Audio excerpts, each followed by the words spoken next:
أهلا بكم ومرحبا. السلام عليكم ورحمة الله وبركاته. كبجمتوتا في جالتمتوتا وردفتوتا إفنان أورودا هرانتنا غافي كيسانيف ديبي غها قبطيتنين افيا كيسن الرافايا دمتن أبدين قبا وروني فيسبوكا كو غبان نغافچا ترتن ديبي أكم مقا فيسبوكا كينيا تججيران جتني نغافتا ترتن هرانتنا قبطي سنيف دفيتنين جرا داوات الرافايا دماء سنين جرا وروني چانالا كينيا فهاراتاتن سبسكرايب لايك شير كومنت gochuun dagatinadha. Barnoonni yeroo nuti gallakifnu kallatti mana keessatti dhaqabu like share comment gochuu hin dagatinaa jechaadha. Irra deddeebi'een isinitti himaa viidiyoo kana hanga dhumaa daawwadhaa irraa fayyadamaa.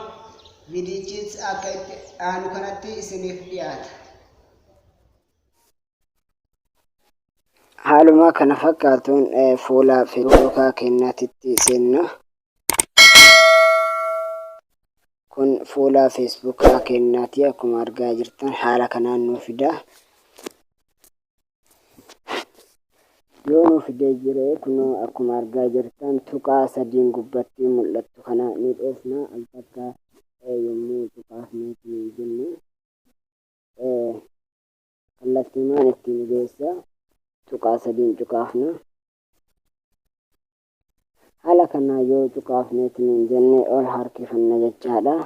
Ol harkifanne seetingii kan jedhu ni barbaanna. Inni kun seetingii kan jedhu kanarratti al tokko ni tuqaafna.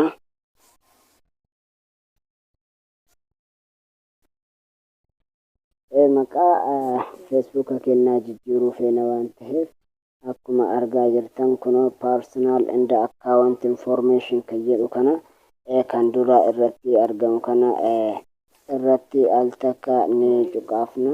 Kunoo kana irratti ni tuqaafna jechaadha. Tartiibumaan isarratti tuqaafnee kallattii inni ittiin nu ergu eegganna jechaadha. Haala kanaan nuuf fidaa jira. Kunoo nuuf fideetiin jira jechaadha. Yoo akkanatti nuuf fide iimeelii isaa jijjiiri, maqaa isaa jijjiiri, shikaa foon nambarsi lakkoofsa bilbilaa akkaawuntii minaamin ja'a. Kana edit kan jedhu kana kunoo edit kan jedhu kanarratti tuqaafanneetiin jenna. Edit as kunoo argaa jirtan edit kan jedhu san irratti ni dhoofna. Maqaa keenya jijjiirachuu barbaadna waan ta'eef haala kanaan nuuf fida jechaadha. First name maqaa duraa, last name akkas ta'ee barreessa. Nuti maqaa jijjiiruu barbaadna waan ta'eef kan duraanii kana ni haqna jechaadha. Haqnee kan itti jijjiirachuu hin irratti jijjiirra. Kan abbaa kanas ni hanna.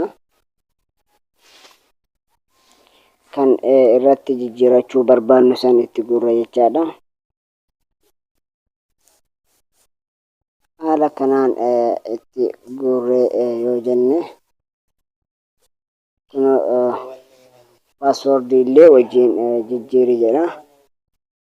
Ifnaan ifnaan kanaafuu paaswoordii feesbuuka keenyaa itti guurra jechaadha yoo jijjiiruu barbaannes.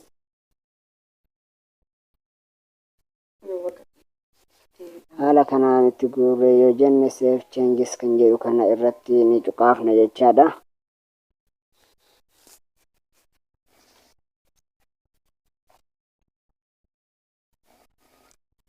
Haala kanaan kunoo maqaan feesbuuka keenyaallee jijjiirameetiin jira jechaadha. Duubatti deebinee ilaallaa. Reef Muktaar Gariisaa jedha fakkeenyaaf.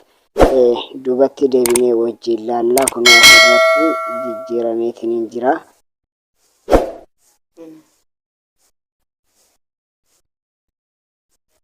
Kunoo seenneetiin ilaallaa. Kunoo isarra seennee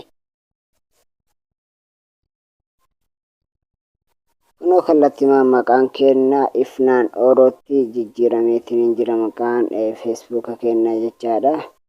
Haala argaa jirtan kanaan jijjiirameera jechuudha. Hordoftoota koo kabajamoo fi jaalatamoo waan nu wajjin turtaniif galatoomaa isiniin jenna.